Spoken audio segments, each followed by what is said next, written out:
Dragii mei, bună, vă pup și bine v-am găsit pe canalul meu de YouTube. Ăsta e primul meu vlog pe anul acesta, de când n-am mai făcut eu vloguri și am și șters unele. Eu am zis să iau acest canal de la zero, practic. Cam așa arată buzele mele.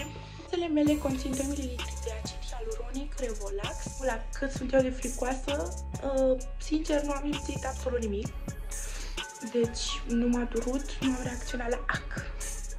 Și da, știu că vă întrebați cum de îți e frică de aci, pentru că tu ai atâtea tatuaje pe tine. Da, știu, am foarte multe tatuaje, dar nu știu.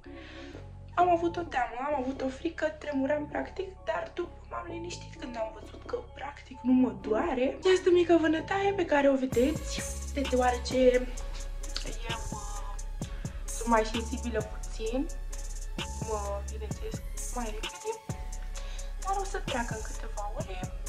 Am să vă las aici în mic video să vedeți cât de entuziasmată puteam să fiu. Nu știu, zici că parcă câștigasem lingoul de aur.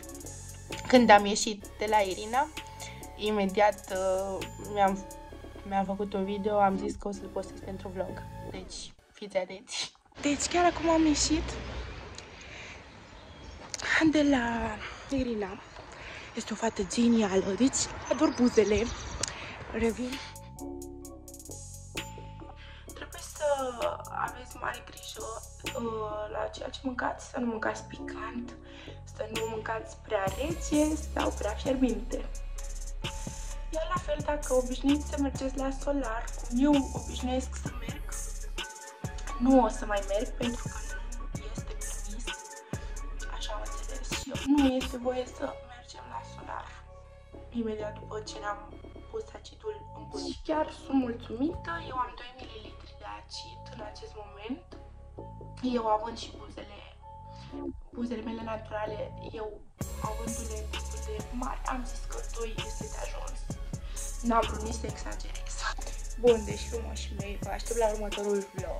Următorul meu vlog depinde și de ceea ce ați dorit voi să conțină.